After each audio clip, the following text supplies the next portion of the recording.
Hi గారు, welcome to our channel. ప్రస్తుతం మనతో పాటు దాము బాలాజీ గారు సీనియర్ జర్నలిస్ట్ ఉన్నారు. వారితో ఒకసారి మాట్లాడదాం. సో, నమస్కారం సార్. నమస్తే. సార్, పోసానిని ఒక జైలు నుంచి మరో జైలుకి ఇట్లా తిప్పుకుంటూ వెళ్ళడం మనం చూస్తూ ఉన్నాం సార్. లిటరల్‌గా చెప్పాలంటే ఒక ఫుట్‌బాల్ ఆడుకున్నట్టుగా ఆడుకుంటున్నారు ఆయనతోటి. అయితే ఇదే నేపథ్యంలో ఆయన కూడా నిన్న కోర్టులో నేను నడవలేకపోతున్నానని చెప్పేసి ఏడ్చేసినట్టుగా కూడా వార్తలు వినిపిస్తున్నాయి సార్. మరి ఎందుకు ఈయన నడవలేకపోతున్నారు? జైల్లో ఈయన్నేమన్నా కొట్టారా అన్న అనుమానాలు కూడా బయట అయితే వ్యక్తమవుతున్నాయి సార్. మరి ఈయన అటు పరిస్థితి ఏ విధంగా ఉంది ప్రెజెంట్? మరి కేసులు ఎక్కడి వరకు వచ్చాయి? మరి మీరేం చెప్తారు సార్ ఈ ఇష్యూపై? పోసానికి దాదాపు ఇప్పుడు అంటే కరెక్ట్‌గా సంఖ్య చెప్పట్లేదు. కొంతమంది 50 అంటున్నారు, కొంతమంది 40 అంటున్నారు. ఇప్పటివరకు అంటే లీగల్‌గా మనకి ఛార్జ్ షీట్లు కావచ్చు, పోలీసులు చెప్తున్న దాన్ని బట్టి దాదాపు 16 నుంచి 18 కేసులు ఉన్నట్టుగా తెలుస్తుంది. ఇందులో హైకోర్టులో ఈయన బెయిల్ కోసం అప్లై చేశాడు. తర్వాత కొన్ని సెక్షన్లు 7 ఏళ్ల కంటే లోపలే ఉన్నాయి కాబట్టి ఆ సెక్షన్లలో అరెస్టు చేయొద్దని చెప్పండి, నోటీసులు ఇస్తే నేను విచారణకు హాజరవుతానని కోర్టుకి విన్నవించుకున్నాడు. కోర్టు దాదాపు 5 కేసుల్లో ఆయనకి రిలీఫ్ ఇచ్చింది. ఇప్పుడు నిన్న ఏం చేశారంటే భవానీపురం పోలీస్ స్టేషన్ ఎక్కడ విజయవాడలో, మామూలుగా ఇప్పటివరకు ఆయన కర్నూలు సెంట్రల్ జైల్లో ఉంటున్నాడు. సో ఎందుకంటే ఆదోన్లో కూడా ఒక కేసు ఉంది ఆయనకి. అందువల్ల ఆదోన్ పోలీసులు తీసుకెళ్ళినప్పుడు నన్ను ఈయన ఫస్ట్ ఏంటంటే ఓబులవారిపల్లి పోలీస్ స్టేషన్కి సంబంధించిన కేసులో రైల్వే కోడూరు దాన్ని ఏమంటారు సబ్ జైల్లో ఉన్నాడు.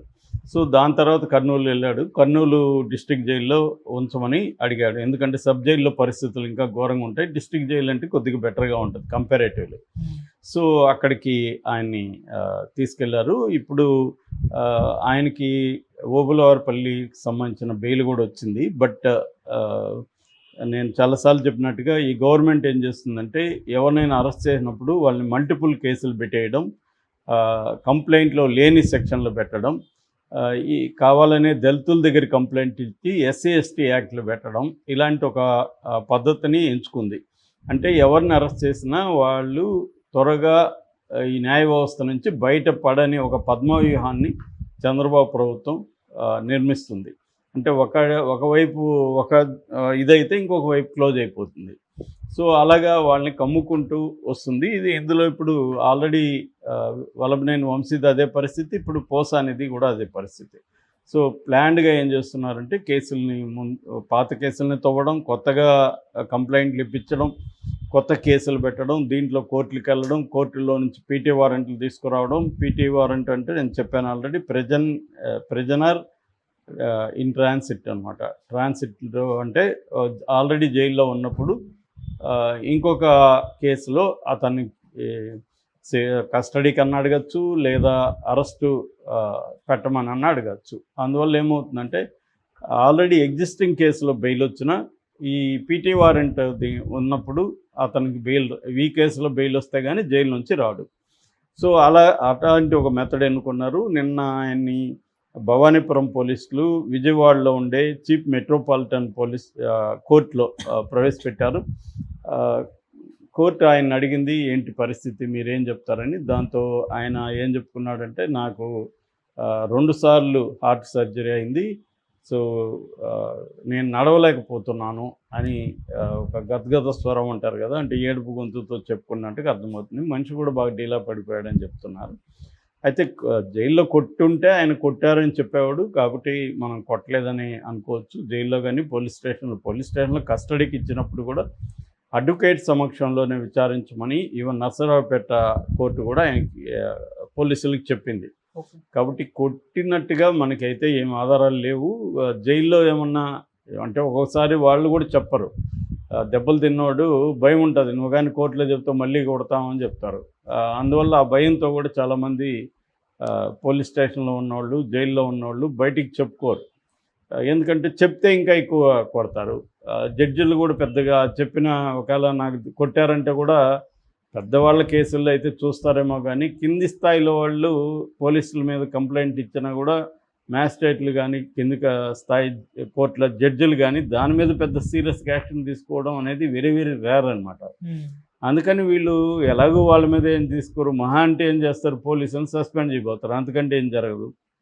వాళ్ళు కక్ష పెట్టుకొని ఇంకా కొడతారు. లేదో చంపేని కూడా చంపేయచ్చు, పారిపోతున్నాడని చెప్పి చంపేయచ్చు, ఏమన్నా జరగచ్చు అన్న ఒక భయం అయితే కింది స్థాయి వాళ్ళలో ఉంటుంది. సో అంటే పోసానికి ఆ స్థాయి ఉందా లేదా అనేది తెలియదు, కానీ పోసానికి కూడా భయం ఉండే అవకాశాలు ఉంది. ఎందుకంటే ఆయనకి ఆల్రెడీ 2 సార్లు హార్ట్ సర్జరీ జరిగిన పేషెంటు. ఒక టెన్షన్ ఉంటుంది, ఎప్పుడు బెయిల్ వస్తుందో తెలియదు. అట్లాగే జైల్లో కూడా ఆయనకి పరిస్థితులు ఘోరంగానే ఉంటాయి. ఎందుకంటే ఇప్పుడు ఈ మామూలుగా మనం ఏదో ఒక ఆర్థిక నేరం ఇంకోటో చేసి ఒక మామూలుగా ఖైదీగా పోయినామంటే మన దగ్గర డబ్బులు ఉంటే జైల్లో కొంత వసతులు ఉన్న వాటిలో బెటర్ వసతుల్ని మనం పొందొచ్చు. లేనప్పుడు ఏమవుతుందంటే అక్కడ ఉండే వరస్ట్ కండిషన్స్ ఫేస్ చేయాల్సి వస్తుంది.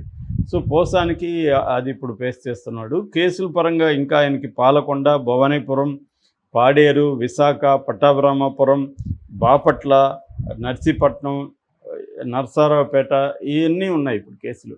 వీటన్నిటిలో ఆయన ఎప్పుడు బయటకు వస్తాడు తెలియదు. ఖచ్చితంగా 6 నెలలు అయితే వచ్చే అవకాశం కనబడాల. అంటే బ్లాంకెట్ ఆర్డర్ అంటారు, అంటే అన్నిటికి సంబంధించి ఆయన క్వాష్ పిటిషన్ అయితే హైకోర్టులో వేశాడు. ఈ కేసులని కావాలని ఒక ప్లాన్గా పెడుతున్నారు, అనేది అందరికీ తెలుసు. కానీ మ్యాజిస్ట్రేట్లు ఏం చేస్తారు, అవన్నీ కావాలన్నా పెట్టారా లేదా అనేది వాళ్ళకి అనవసరం లీగల్గా. అవి కాబట్టి వాళ్ళు సెక్షన్లు చూసుకొని ఇచ్చేస్తూ ఉంటారు రిమాండ్.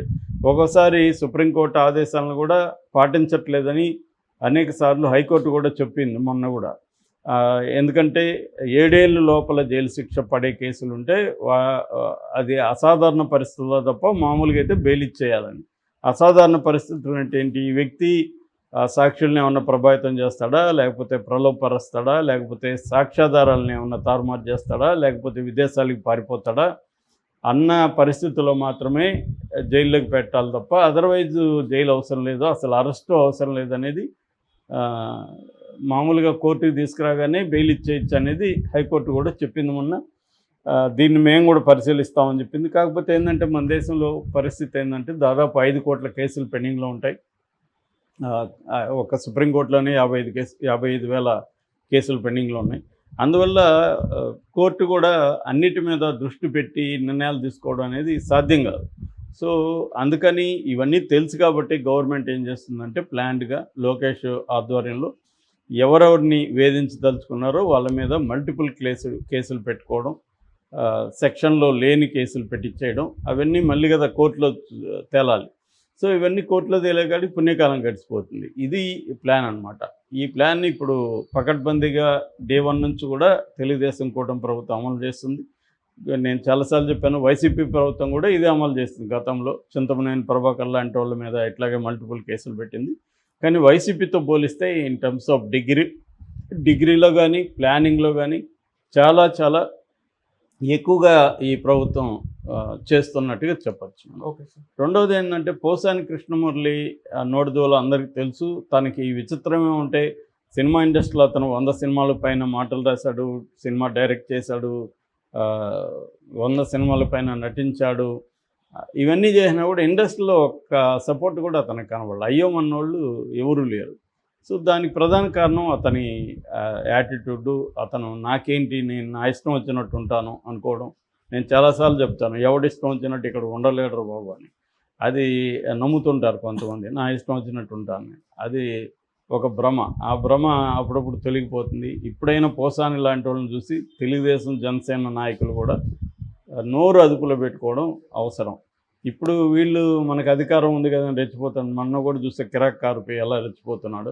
వీళ్ళకి మళ్ళీ అక్కడ పండగ ఉంటుంది. మళ్ళీ వైసీపీ వచ్చినప్పుడు మనుషులు మారుతారు.